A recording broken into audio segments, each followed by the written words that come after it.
Selamat datang pemirsa, kembali lagi bersama Kasih Fakta. Kenapa Israel seperti sedang membuat garis baru di peta Timur Tengah? Di Gaza, muncul Orange Line yang membuat wilayah kendali militer Israel makin luas. Di Lebanon Selatan, gencatan senjata sudah diperpanjang, tapi serangan udara dan bentrokan tetap terjadi. Di Suriah, kawasan dekat Golan kembali menjadi sorotan karena Israel mempertahankan ruang keamanan di wilayah yang sangat sensitif. Tapi sebelum lanjut, jangan lupa klik like dan subscribe, supaya kamu nggak ketinggalan fakta-fakta menarik lainnya. Sekilas, tiga front ini terlihat terpisah. Gaza dengan Hamas, Lebanon dengan Hizbullah, Suriah dengan jalur proksi Iran. Tapi kalau diperhatikan pelan-pelan, polanya mulai terlihat. Israel bukan sekedar mengejar musuhnya, tetapi sedang menjauhkan ancaman dari pagar negaranya sendiri. Pertanyaannya, apakah ini hanya strategi bertahan sementara atau awal dari perubahan besar yang bisa mengguncang peta keamanan Timur Tengah?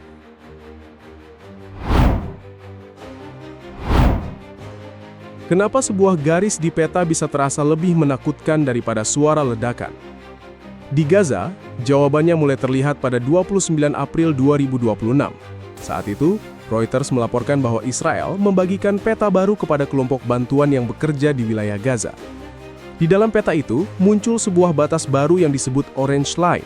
Garis ini berada di luar Yellow Line, batas yang sebelumnya dipahami sebagai penanda wilayah kendali militer Israel setelah gencatan senjata Oktober. Sekilas, ini terdengar seperti urusan teknis. Hanya peta, hanya garis, hanya koordinasi bantuan.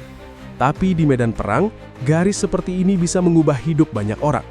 Karena dari satu garis, warga bisa mengetahui apakah mereka masih berada di area yang dianggap aman, atau justru sudah masuk ke wilayah yang dipandang sebagai zona operasi militer. Yang membuatnya semakin serius, garis ini tidak selalu terlihat jelas di lapangan. Tidak ada pagar besar yang membelah jalan. Tidak selalu ada papan peringatan di setiap sudut. Seorang warga bisa saja berjalan mencari air, membawa anaknya, atau mengikuti rombongan pengungsi, tanpa benar-benar tahu bahwa posisi mereka sudah mendekati area yang dianggap berbahaya. Disinilah Gaza mulai terlihat berbeda. Perang tidak hanya hadir lewat serangan udara, reruntuhan gedung, atau suara ambulans. Perang juga hadir lewat ruang yang makin sempit, lewat batas yang berubah, lewat peta yang menentukan kemana bantuan boleh masuk, kemana warga boleh bergerak, dan wilayah mana yang bisa sewaktu-waktu berubah menjadi tempat paling beresiko. Bagi Israel, Orange Line disebut sebagai bagian dari koordinasi agar bantuan kemanusiaan tidak masuk ke area yang sensitif secara militer. Tapi bagi banyak lembaga bantuan dan warga Gaza, garis itu terasa seperti tanda bahwa ruang hidup mereka semakin dipersempit. Karena ketika garis kendali melebar, ruang sipil otomatis menyusut. Lalu pada 18 Mei 2026, pernyataan Benyamin Netanyahu membuat isu ini terasa lebih besar. Ia menyampaikan bahwa Israel kini mengontrol sekitar 60% jalur Gaza. Pernyataan itu seperti membuka tabir bahwa peta baru tersebut bukan sekadar alat koordinasi, melainkan bagian dari perubahan kendali yang sedang terjadi di lapangan. Artinya, perang Gaza tidak lagi bisa dibaca hanya sebagai operasi untuk memburu Hamas dari satu titik ke titik lain. Ada dimensi lain yang lebih dalam. Siapa menguasai ruang setelah pertempuran berhenti, siapa menentukan batas gerak warga, siapa mengatur jalur bantuan, dan siapa yang memiliki kekuatan untuk menggambar ulang wilayah berbahaya di atas peta. Dari sinilah peta kecil itu berubah menjadi sinyal besar. Gaza tidak hanya sedang dihantam, Gaza sedang dibagi oleh garis-garis kendali baru yang pelan-pelan membentuk kenyataan berbeda di tanah Palestina.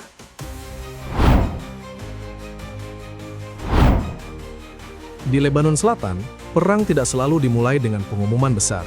Kadang, ia muncul dari suara pesawat tempur yang lewat di atas desa, dari peringatan evakuasi yang dikirim mendadak, lalu dari kepulan asap yang naik di antara rumah-rumah warga. Pada 16 April 2026, gencatan senjata yang didukung Amerika Serikat mulai menjadi kerangka baru antara Israel dan Lebanon. Di atas meja diplomasi, kesannya ada ruang untuk menahan eskalasi. Namun di lapangan, situasinya tidak pernah benar-benar tenang. Serangan udara masih terjadi, bentrokan tetap muncul.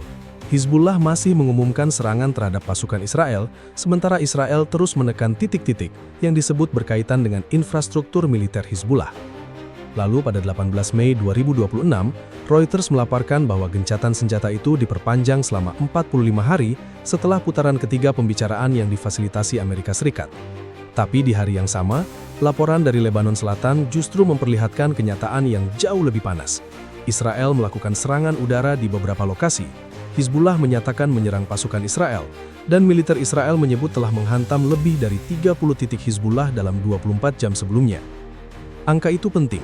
Lebih dari 30 titik bukan sekadar balasan cepat terhadap satu serangan. Itu menunjukkan operasi yang sudah membaca peta lebih luas.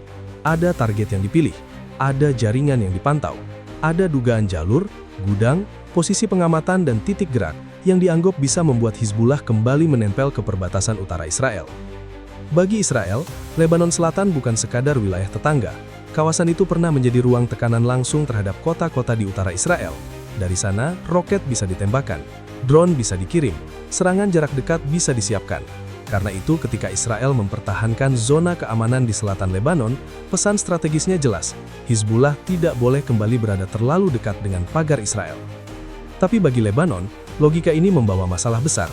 Wilayah yang secara resmi masuk negara Lebanon berubah menjadi ruang yang diawasi, ditekan, dan sewaktu-waktu diserang. Desa-desa yang seharusnya menjadi tempat warga pulang justru menjadi lokasi peringatan evakuasi. Rumah yang ditinggalkan belum tentu bisa dihuni lagi, karena garis aman bisa berubah mengikuti pergerakan militer. Dampaknya terasa sangat berat. Pada 18 Mei 2026, Kementerian Kesehatan Lebanon melaporkan korban tewas sejak konflik kembali pecah pada 2 Maret 2026 telah mencapai 3.020 orang. Di balik angka itu, ada keluarga yang tercerai-berai, warga yang mengungsi, dan desa-desa yang kehilangan kehidupan normalnya. Yang menarik, pola tekanan ini membuat Lebanon Selatan tidak lagi terlihat sebagai front sampingan. Kawasan itu menjadi semacam pengukur jarak aman Israel terhadap Hizbullah. Setiap desa, bukit dan jalan kecil bisa memiliki nilai militer jika dianggap membuka akses ke perbatasan.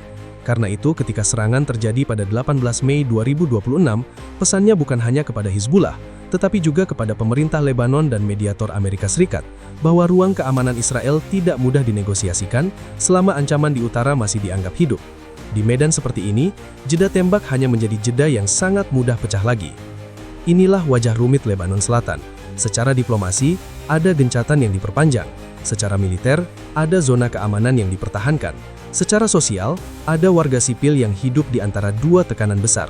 Israel ingin menjauhkan Hizbullah, Hizbullah ingin menunjukkan bahwa tekanannya belum hilang. Lebanon berada di tengah, menanggung beban dari garis keamanan yang terus bergerak tanpa benar-benar memberi kepastian bagi mereka yang tinggal di bawahnya.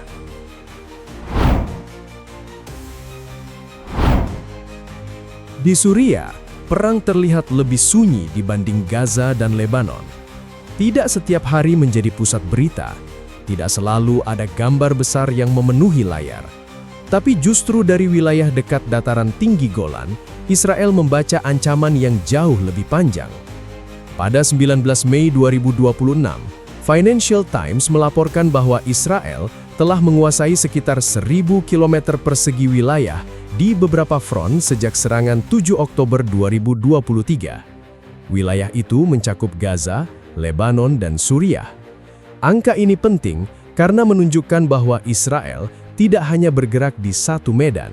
Israel sedang membangun ruang penyangga di titik-titik yang dianggap paling rawan terhadap serangan langsung maupun jalur proksi Iran.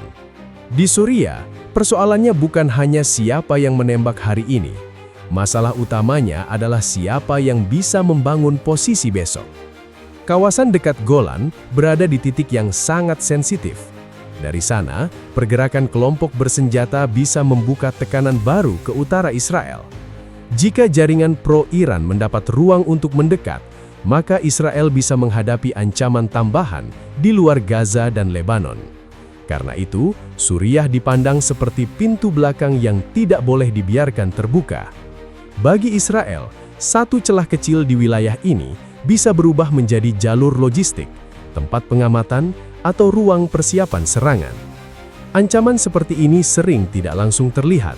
Ia bisa tumbuh pelan-pelan, lalu tiba-tiba menjadi masalah besar ketika sudah terlalu dekat dengan perbatasan. Pola ini semakin jelas pada 17 April 2026.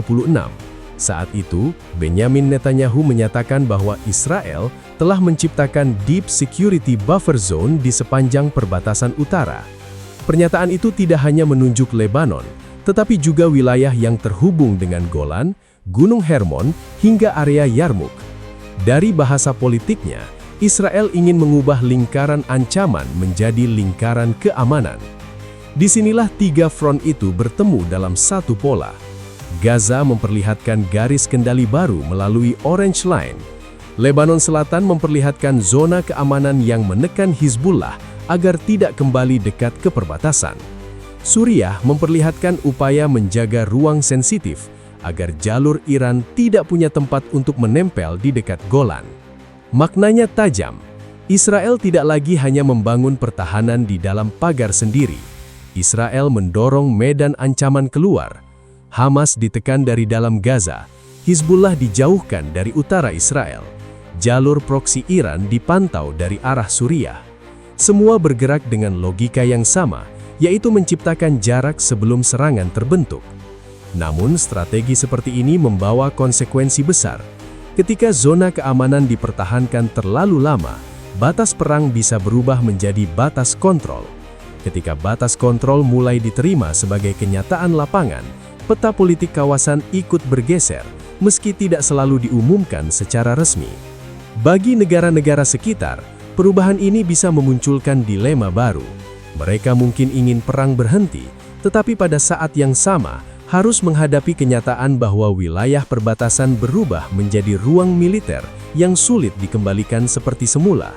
Setiap negosiasi menjadi lebih rumit, karena yang diperdebatkan bukan hanya tembakan berhenti, melainkan siapa yang berhak berdiri di garis terakhir. Maka yang sedang terlihat bukan sekadar operasi militer terpisah. Gaza, Lebanon, dan Suriah menjadi tiga potongan dari strategi yang lebih luas. Israel berusaha memastikan musuh-musuhnya tidak lagi punya ruang untuk berdiri dekat. Dari sinilah peta keamanan Timur Tengah mulai terasa berubah, bukan karena satu perjanjian besar, tetapi karena garis-garis kecil yang terus digeser di medan perang dan menciptakan kenyataan baru bagi semua pihak di kawasan itu. Dari Gaza, Lebanon Selatan sampai Suriah, terlihat satu pola yang makin sulit diabaikan. Israel tidak hanya bergerak untuk membalas serangan, tetapi juga membentuk jarak aman baru dari ancaman yang selama ini berada terlalu dekat dengan perbatasannya. Orange Line di Gaza, zona keamanan di Lebanon Selatan dan ruang penyangga dekat Golan menunjukkan bahwa perang pasca 7 Oktober telah masuk ke tahap yang lebih dalam. Bukan hanya soal siapa yang menang dalam satu pertempuran, tetapi siapa yang bisa mengendalikan ruang setelah pertempuran itu selesai. Dan jika garis-garis ini terus dipertahankan, maka peta keamanan Timur Tengah bisa berubah pelan-pelan. Bukan lewat pengumuman besar, tetapi lewat kenyataan baru yang terbentuk di lapangan. Terima kasih sudah menyaksikan pembahasan ini sampai akhir. Jangan lupa subscribe ke channel Kasih Fakta dan aktifkan lonceng notifikasi, agar tidak ketinggalan fakta menarik lainnya. Sampai jumpa di pembahasan berikutnya.